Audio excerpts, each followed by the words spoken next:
Admission পর্যন্ত, অ্যাডমিশনের ব্যাপারগুলো পড়েছিলাম। কেউ কি একটু বলবেন যে অ্যাডমিশন কত ধারাতে বলা আছে? 17 ধারা স্যার। 17। কারা অ্যাডমিশন দিতে পারবেন সেটা কততে বলা আছে? 18 ধারায় বলা আছে। আচ্ছা, কন্টেন্টস অফ ডকুমেন্ট নিয়ে মৌখিক সাক্ষ্য কি দেওয়া যাবে? এমনি সাধারণত দেওয়া যাবে না স্যার, যদি তার হচ্ছে যে অথেন্টিসিটি বা ইয়া নিয়ে যদি প্রশ্ন ওঠে তখন দেওয়া যাবে। আচ্ছা, সেখানে দুইটা গ্রাউন্ড আছে, একটা হচ্ছে অথেন্টিসিটি আর একটা কি, আর একটা যদি তার সেকেন্ডারি এভিডেন্স দেবার সক্ষমতা থাকে বা সে ক্যাপাবল হয় তাহলে দেওয়া যাবে, তাই না? আমরা এই দুইটা গ্রাউন্ড পাইছিলাম না?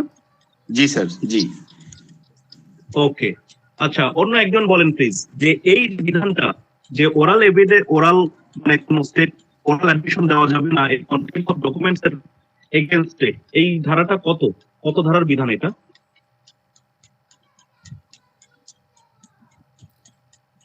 প্রশ্নটা আরেকবার বলবেন?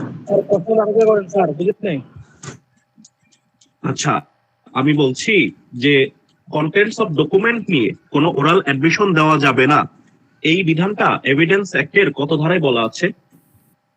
22 ধারায়। 22।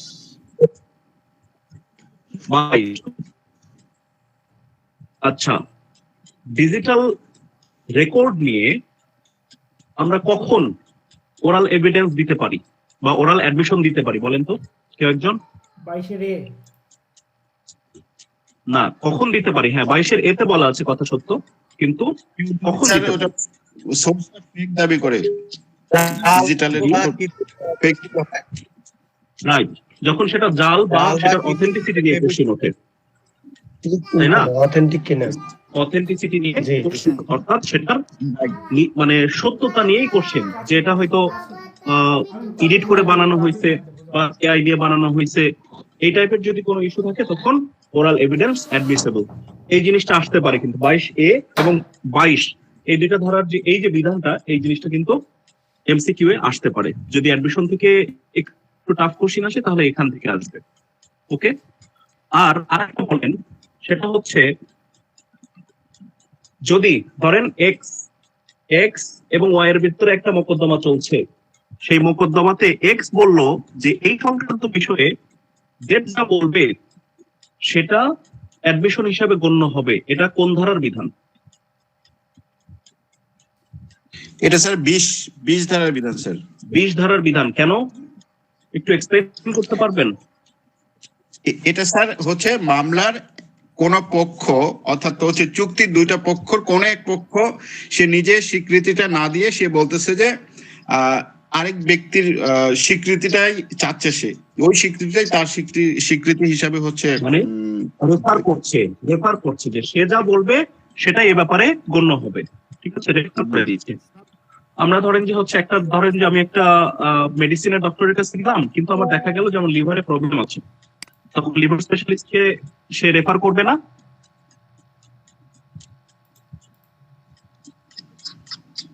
তাই না? জি জি জি।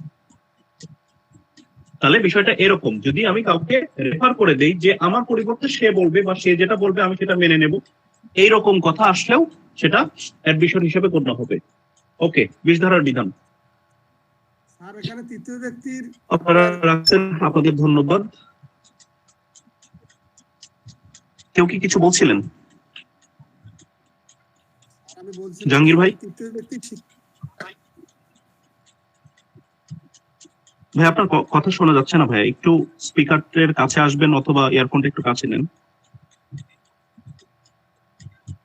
আমি বলতে জগবন্ধু লাউডলি বলেন, জগবন্ধু দা কথা শোনা যায় না। আমার এখানে নেট প্রবলেম, তো তাহলে আচ্ছা, আপনার যদি নেট প্রবলেম থাকে তাহলে আমরা কোশ্চেনটা আপনি গ্রুপে দিয়ে রাখেন, আমরা সেটা অ্যান্সার করব। ওকে ভাইয়া, যেহেতু আমরা শুনতে পাচ্ছি না। ঠিক আছে, আমরা তাহলে শুরু করি। ওকে জি স্যার। আচ্ছা, আমরা আজকে শুরু করবো হচ্ছে কনফেশন থেকে, একটা খুবই গুরুত্বপূর্ণ একটা বিষয় কনফেশন। কনফেশন কনফেশন এর অর্থ হচ্ছে দোষ স্বীকারোক্তি। আমরা এতক্ষণ কি পড়ছিলাম? স্বীকৃতি। এতক্ষণ কি পড়ছিলাম? দোষ। এতক্ষণ পড়ছিলাম স্বীকৃতি। স্বীকৃতি এবং দোষ মানে স্বীকৃতি এবং দোষ স্বীকৃতির ভেতরে তফাৎটা বলতে পারবেন? মানে খুব সিম্পল একটা তফাৎ আছে।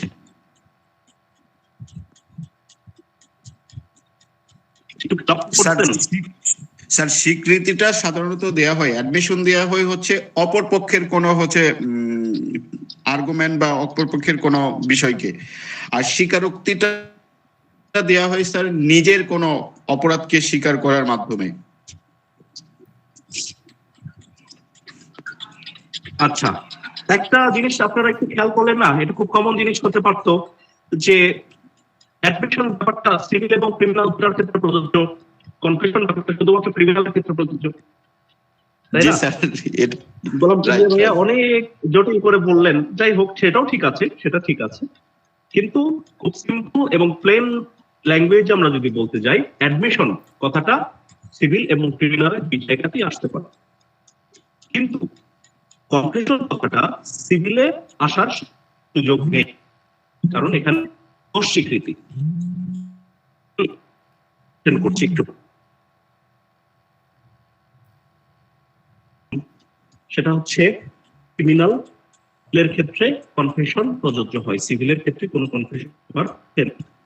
24-এ যেটা বলা হচ্ছে কনফেশন, সেটা হচ্ছে দোষ স্বীকারোক্তি।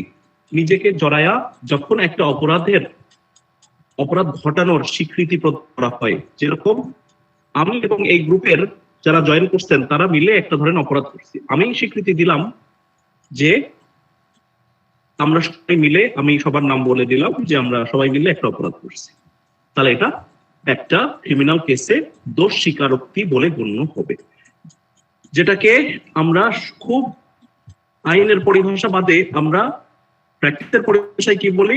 164, তাই না? জি স্যার। জি স্যার। 164।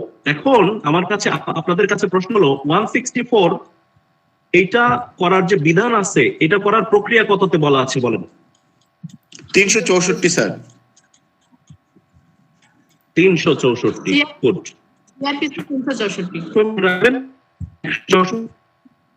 জি জি, 364।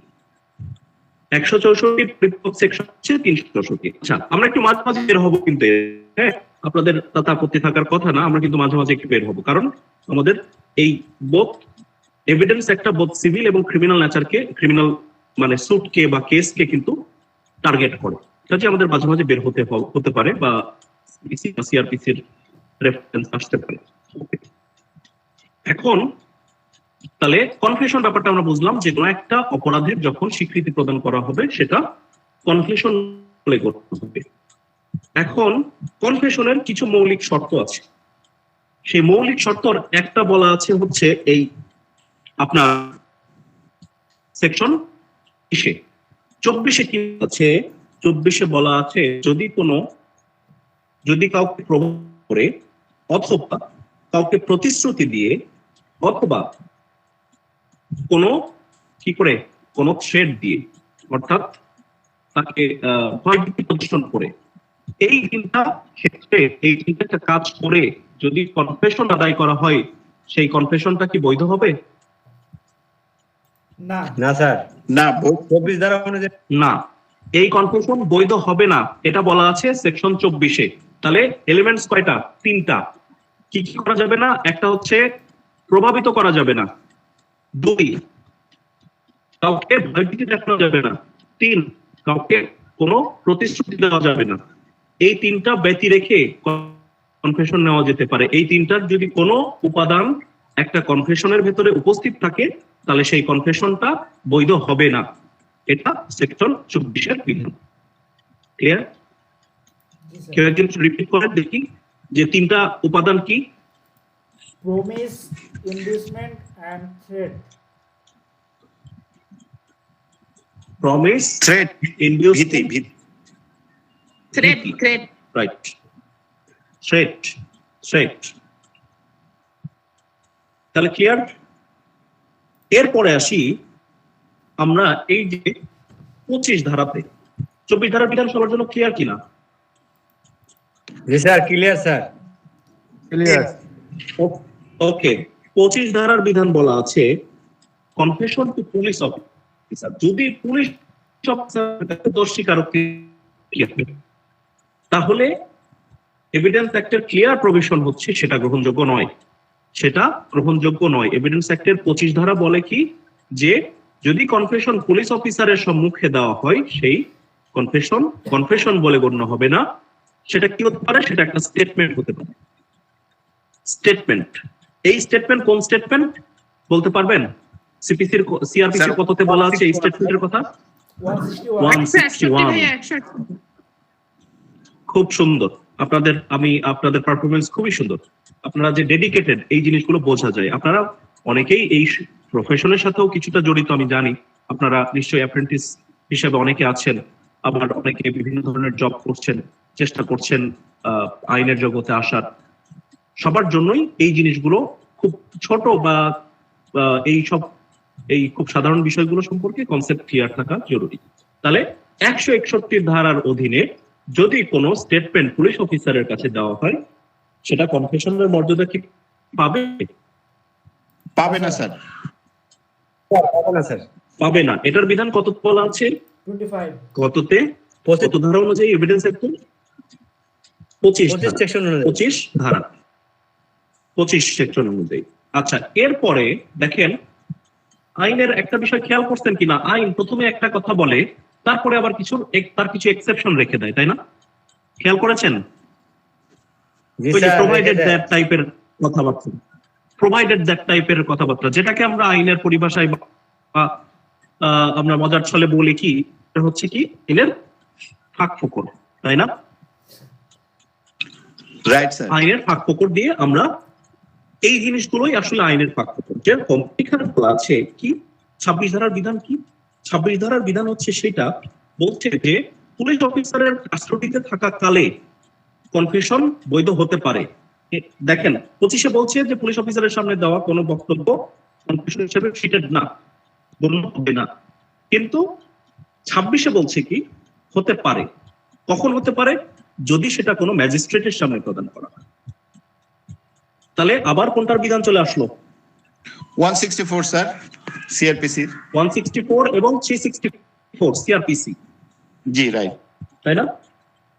ম্যাজিস্ট্রেটের সামনে যদি এই জিনিসটাই যেটা পুলিশ অফিসারের সামনে দিতে চাচ্ছিল বা দিবে করছিল বা দিয়েছিল সেটা যদি ম্যাজিস্ট্রেটের সামনে দিয়ে বসে, তাহলে সেটা 161 না হয়ে 164 হয়ে যাবে এবং ম্যাজিস্ট্রেট সাহেব সেটা 364 অনুযায়ী সেটা লিপিবদ্ধ করবেন। সেইখানকার কিছু শর্ত আছে, বলতে পারবেন? 364 এর কিছু শর্ত আছে, দু একটা যা মনে আসে একটু বলেন তো দেখি। স্যার 364 স্যার, ওই যে আসামি অর্থাৎ যার হচ্ছে স্বীকারোক্তিটা রেকর্ড করা হচ্ছে তার ভাষায় জি। লিখতে হবে বা আদালতের ভাষায় লিখতে হবে, এবং তাকে বলে দেওয়া হবে যে এই যে স্টেটমেন্ট সে দিচ্ছে এটা তার বিপক্ষেই মানে কার্যকরী হবে। আর হচ্ছে যে ওই স্টেটমেন্টটা স্যার স্বেচ্ছা প্রদত্ত হতে হবে। আরেকটা জিনিস, ওই স্টেটমেন্টে ওই যে স্টেটমেন্ট দিচ্ছে তার সিগনেচার থাকবে, এবং হচ্ছে যে রেকর্ড করতেছে যে ম্যাজিস্ট্রেট, প্রথম শ্রেণী ম্যাজিস্ট্রেট বা ম্যাজিস্ট্রেট, সে স্বাক্ষর করবে। আচ্ছা, আরো কিছু ঠিক আছে আছে। স্যার। এইখানে হ্যাঁ জি বলেন, শেয়ার করেন, আমার সাথে শেয়ার করেন। কেউ কিছু বলছিলেন?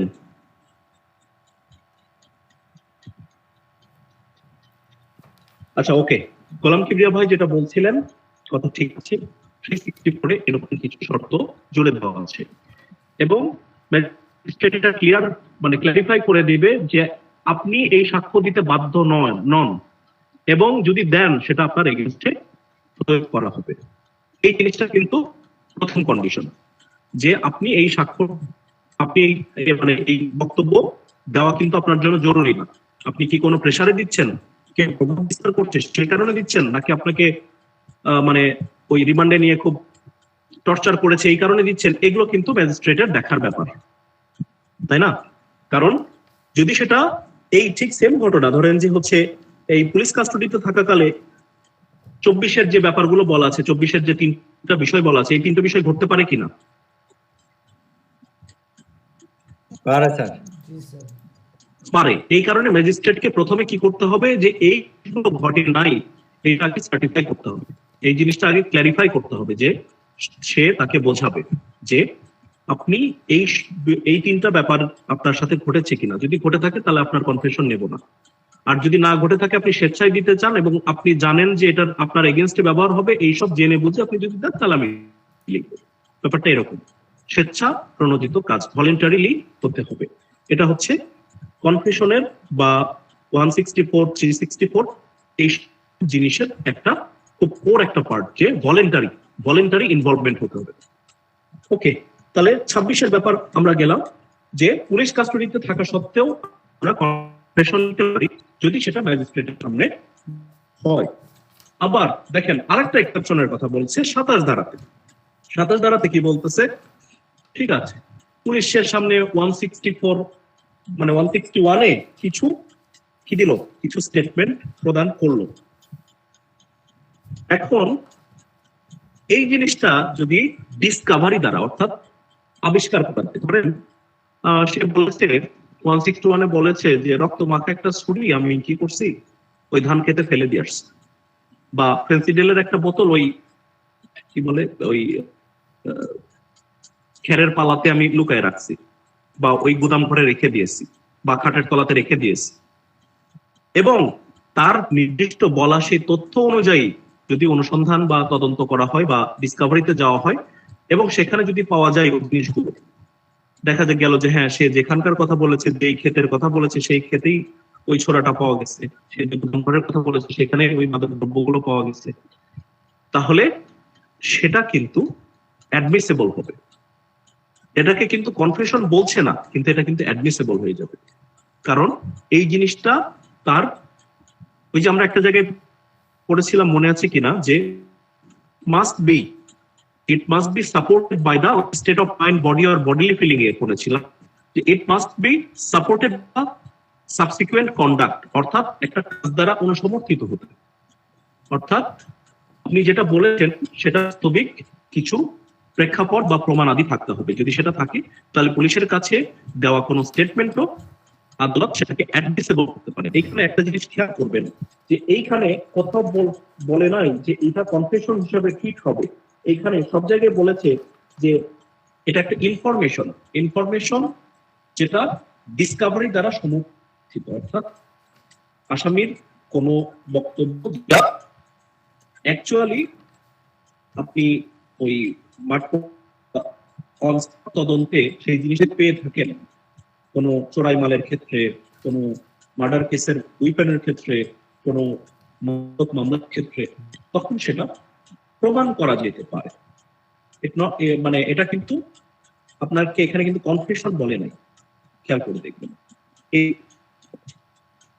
মানে এই 24, 26 এই প্রত্যেকটাই কিন্তু কনফেশনের মধ্যে দিয়ে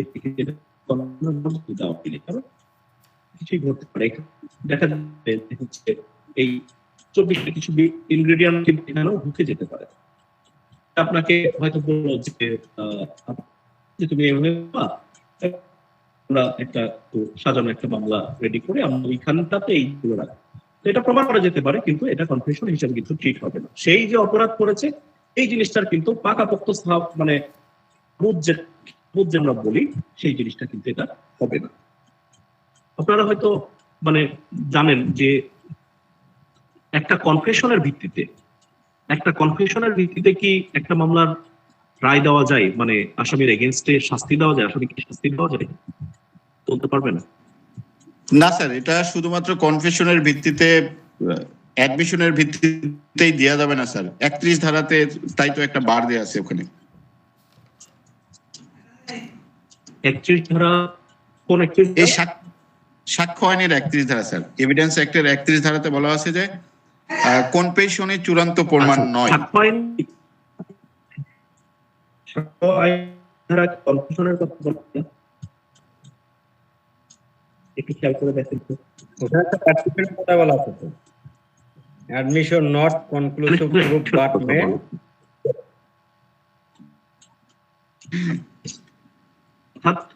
এস্টপেলের মধ্যে ফেলে দেবে।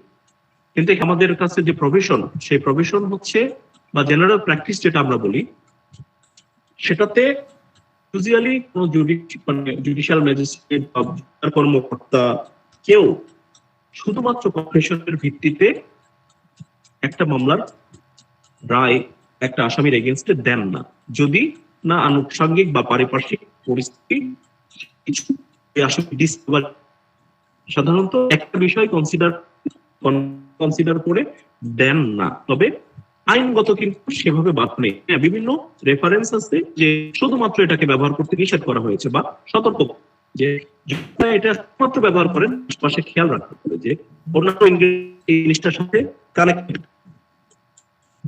ঠিক আছে? জি স্যার। ওকে, তাহলে 27 ধারা বিধান ক্লিয়ার কিনা? 27 স্যার 27 ধারা তাহলে মানে কনফেশনের জায়গায় থাকলেও প্রকৃতপক্ষে এটা হচ্ছে অ্যাডমিশনই হচ্ছে মিন করে, তাই হচ্ছে না এটা স্যার? অ্যাডমিশন মিন করে যে আপনি হ্যাঁ, আপনি একটা কথা বলছেন, আপনার স্পটে আপনি পুলিশ কর্মকর্তা যে হ্যাঁ বিষয়টা তো তাই, যে এই জিনিসটা প্রমাণ করা যেতে পারে। ঠিক আছে, কথা ক্লিয়ার?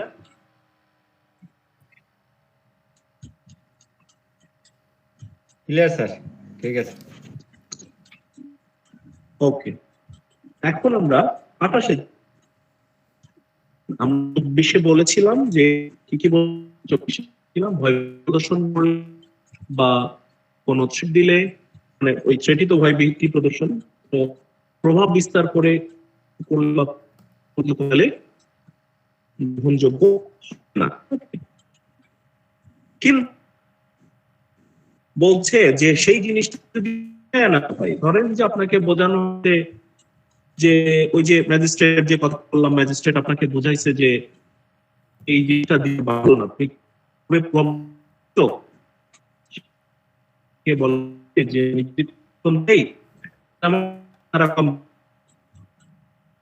যে ম্যাজিস্ট্রেট সাহেব যদি এরকম ভাবে বলে যে তোমাকে এরকম প্রতিশ্রুতি দেওয়া হয়েছে বা থ্রেট দেওয়া হয়েছে বা এরকম করা হয়েছে, প্রভাবিত করা হয়েছে, কিন্তু এগুলো কিন্তু এইসবের অংশ না, তোমার এরকম কোনো প্রতিশ্রুতি রক্ষা করা হবে না, বা তোমাকে আর মারা হবে না, বা তোমাকে আর কষ্ট দেওয়া হবে না, বা এরকম ব্যাপার, এই জিনিসগুলো থেকে তুমি কিন্তু মুক্ত, তুমি কিন্তু স্বাধীনভাবে এটা দিতেও পারো, নাও দিতে পারো। এইসব কথা বোঝার পরেও যদি, তাহলে কি ওই তিনটা ইনগ্রেডিয়েন্টস কিন্তু রিমুভ হয়ে গেল, তাই না?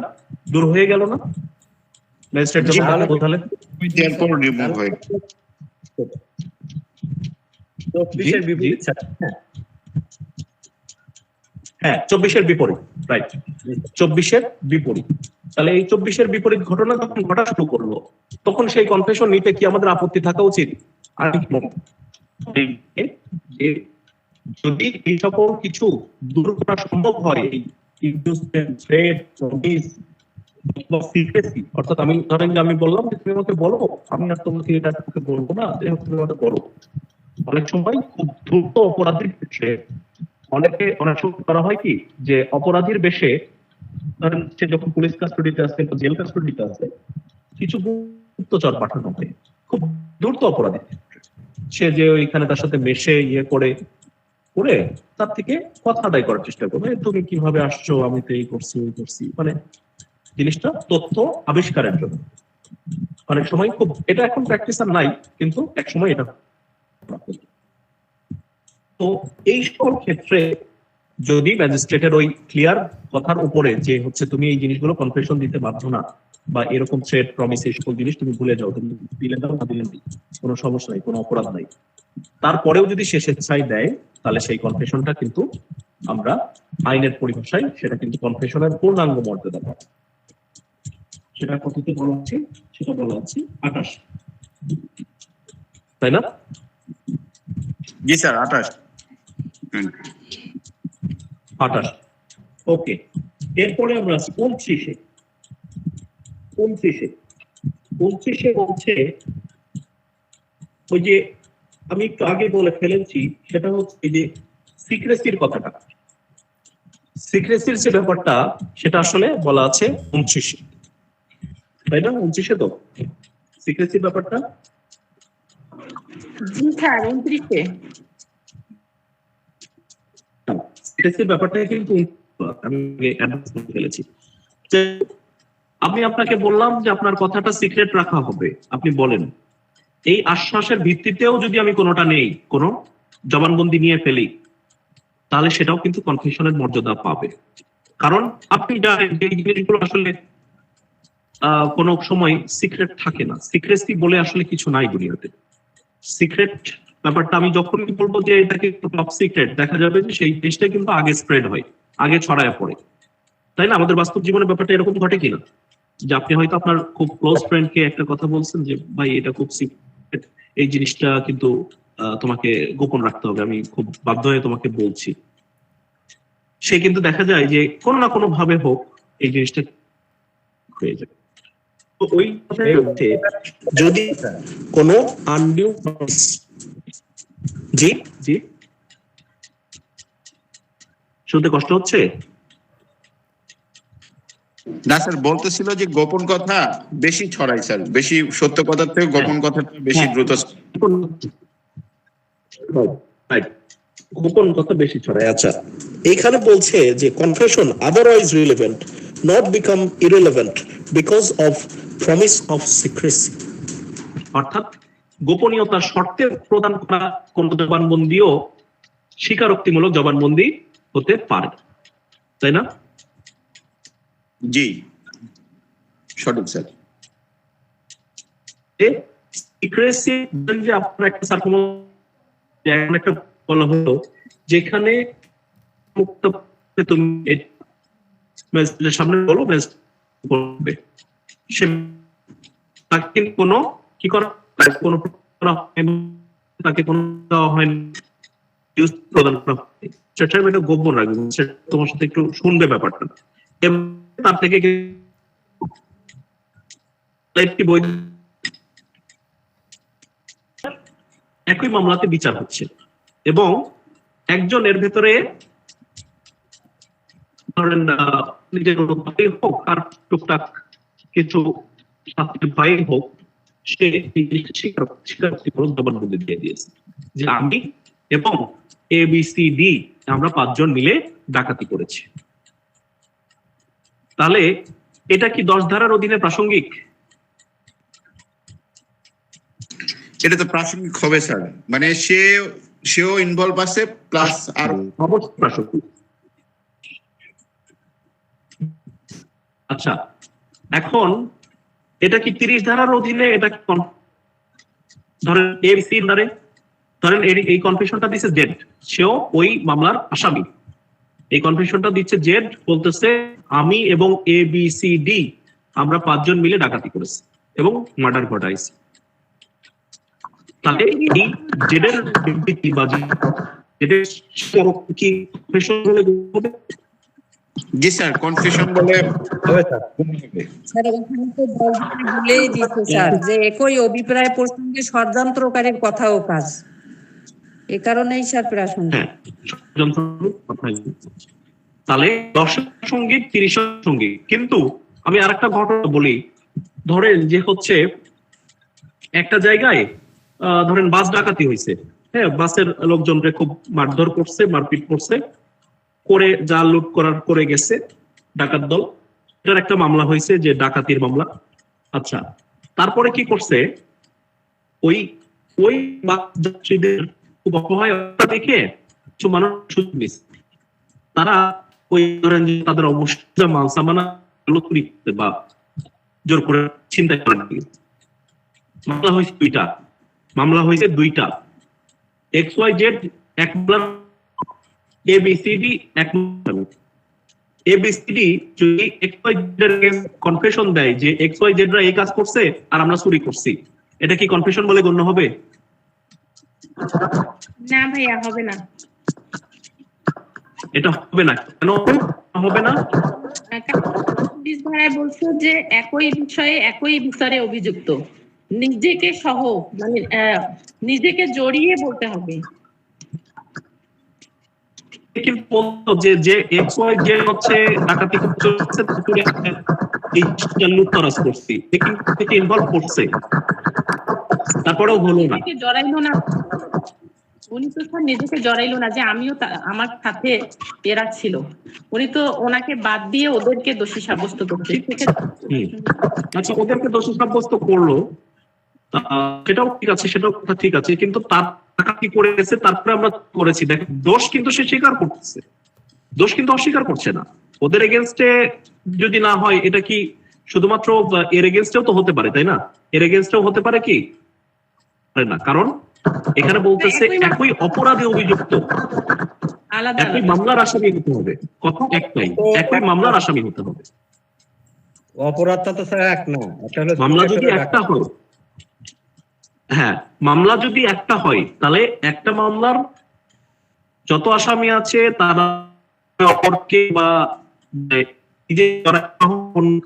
করে যদি জবানবন্দি দেয়, তাহলে সেটা স্বীকৃতিমূলক জবানবন্দি হতে পারে। এইখানে কিন্তু একটা হচ্ছে স্যার এখানে এইখানে প্রথম জি স্যার এখানে বলতে চাচ্ছিলাম যে আরেকটা থেকে যে অপরাধ মন, যেটা কমন ইন্টেনশন, যেটা ডাকাত দলের কমন ইন্টেনশন একটা ছিল ডাকাতি করা, পরবর্তীতে ওই গ্রুপের সঙ্গে কিন্তু চোরদের আসলে ইয়া ছিল না। তো এটাও একটা গ্রাউন্ড হতে পারে, কিন্তু আমার উদ্দেশ্য ছিল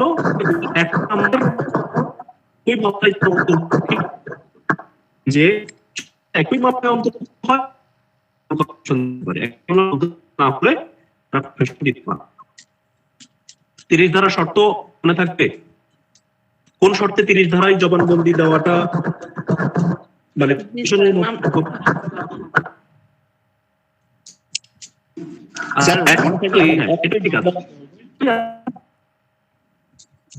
হ্যাঁ, অ্যাডিশনালি আরেকটা গ্রাউন্ড আছে, সেটা হচ্ছে যে নিজেকে জড়ায়া কনফেশন দিতে হবে। ওই যে এক্সকালপেটরি এবং ইনকালপেটরি। এক্সকালপেটরি কনফেশন কি আইনের চোখে বৈধ? এক্সকালপেটরি বৈধ হবে না স্যার, এক্সকালপেটরি কনফেশন বৈধ হবে না, সে বৈধ হবে না। সেটার বিধান কততে আছে? সেটা কততে আছে বিধান? এটা স্যার বলতে পারবো না, এখন মনে নাই। এই যে এই 30 ধারাতে, এই 30তে দেখেন, এখানে খেয়াল করেন যে এখানে বলছে নিজেকে জড়ায় একটা বিবৃতি দিতে হবে। খেয়াল করেন এইখানে 1 নম্বর এক্সাম্পল একটু পড়েন, কেউ একটা এক্সাম্পল আছে 1 নম্বর, একটু পড়েন দেখি।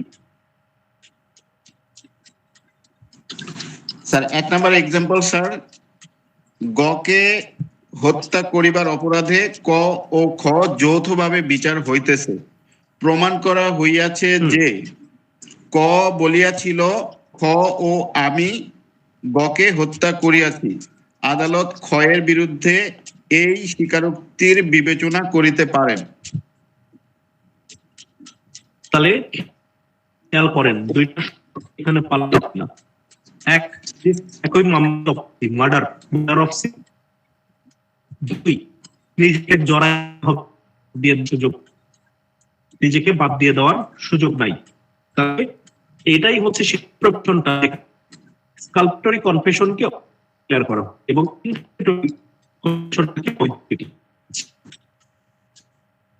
জি স্যার, ক্লিয়ার স্যার। এখন কে যদি বলতো যে আমি বি কে দেখেছি, হতো না স্যার, না স্যার, এটা বড় যে তাকে যদি সাক্ষী করা হতো তাহলে সে জবানবন্দিটা প্রাসঙ্গিক হতো, কিন্তু কনফেশন দেওয়ার সুযোগ নেই। জি রাইট স্যার। কনফেশন মানে তো মানে এরপরে আমরা আসি,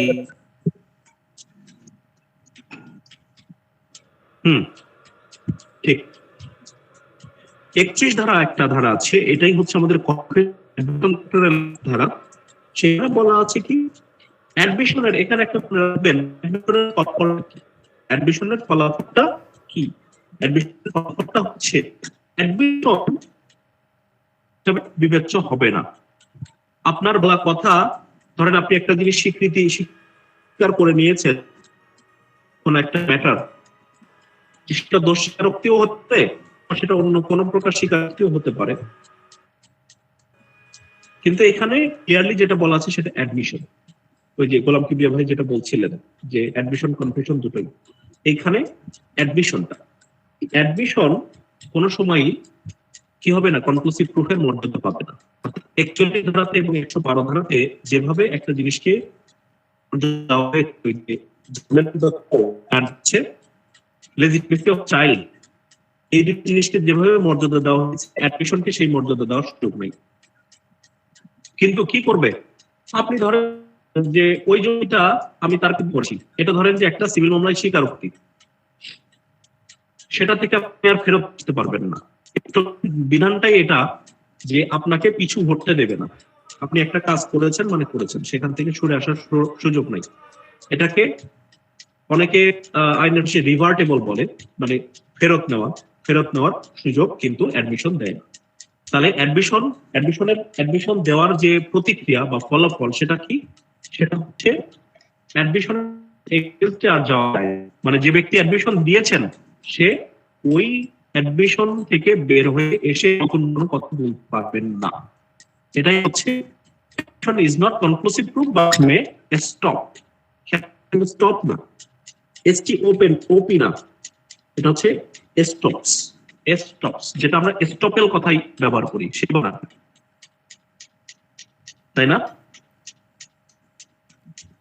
স্যার? এটা একটু মানে স্টপও না আর স্টপও না স্যার, এর অর্থ যে কি?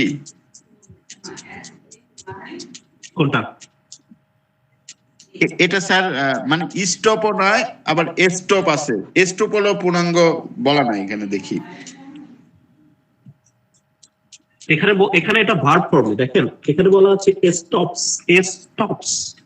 অর্থাৎ এটার সাথে কিন্তু একটা এস লাগানো আছে, তার মানে অপারেট। দেখেন এখানে সাবজেক্টটা admissions are not conclusive proof of the matters admitted, but they may operate as estoppels. এখানে estoppels আমার বইয়ে দেওয়া, এখন ওই যে টেক্সটটাতে আছে স্যার, এস্টোপেলস আছে। আচ্ছা, তাহলে আমারটাতে, আমার এই বইটাতে বোধহয় ভুল দেওয়া আছে। যাই হোক, স্যার এখানে দুটো আছে স্যার, একটা হচ্ছে হেডলাইনে,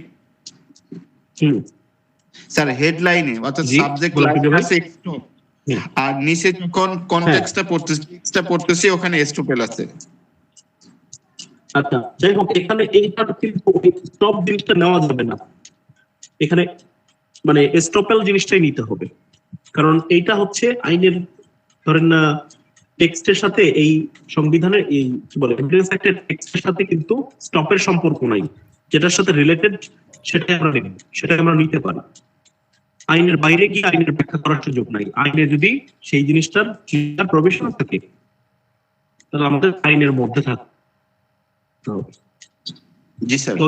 বা এই টাইপের আইনগুলো এই কথা বলে না, যদি আইন নিজে কি হয়, স্বয়ং সম্পূর্ণ হয়, তাহলে আইনের বাইরে যাওয়ার সুযোগ নেই। তাহলে আমরা এটাকে এস্টোপেলসি বলবো, অর্থাৎ আপনি আপনার কাজ যেটা করে ফেলেছেন সেটা থেকে ফেরত আসবার সুযোগ নেই। অর্থাৎ যদি আপনি অ্যাডমিশন দিয়ে ফেলেন, অ্যাডমিশন থেকে ফেরত আসার সুযোগ নাই। তাহলে অ্যাডমিশন ফলটা কি, খুব সহজ কথাই আমরা বলি,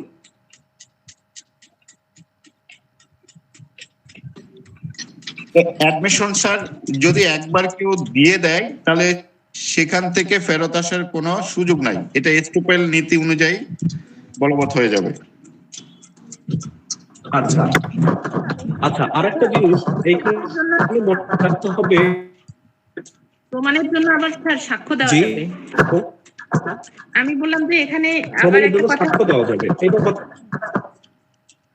হ্যাঁ জি, বলেন আপু। স্যার আমি বললাম যে হচ্ছে এটা আবার প্রমাণ করার জন্য সাক্ষ্য দেওয়া যাবে। হ্যাঁ, এই কথাটা কিন্তু আপনি ঠিক বলেছেন। কারণ আমরা কি বলেছিলাম, ওই যে প্রিজাম্পশন, মে প্রিজিউম, শ্যাল প্রিজিউম আর কনক্লুসিভ প্রুফ, এটা কিন্তু মে প্রিজিউমের পর্যায়ে। খেয়াল করে দেখেন, বিষয় আপনি দিয়েছেন সেটা কোর্ট বিবেচনা করতে পারে, কিন্তু সেটার এগেইনস্টে প্রমাণও আনা যেতে পারে, তাই না? জি স্যার, এখানে মেন কথাটা স্পষ্ট করে লেখা আছে।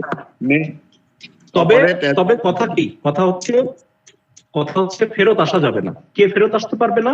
যে ব্যক্তি অ্যাডমিশন দিয়েছে সে ফেরত আসতে পারবে না, বা তার পার্টি, ধরেন যে ওই যে 5 শ্রেণীর ব্যক্তি, সে যার এগেইনস্টে কনফেশন দিয়েছে বা কনফেশন তো না, সরি বারবার কনফেশন বলছি, যার এগেইনস্টে অ্যাডমিশন দিয়েছে সেই ব্যক্তি কিন্তু ওই অ্যাডমিশনের জায়গা থেকে আর ফেরত আসতে পারবে না।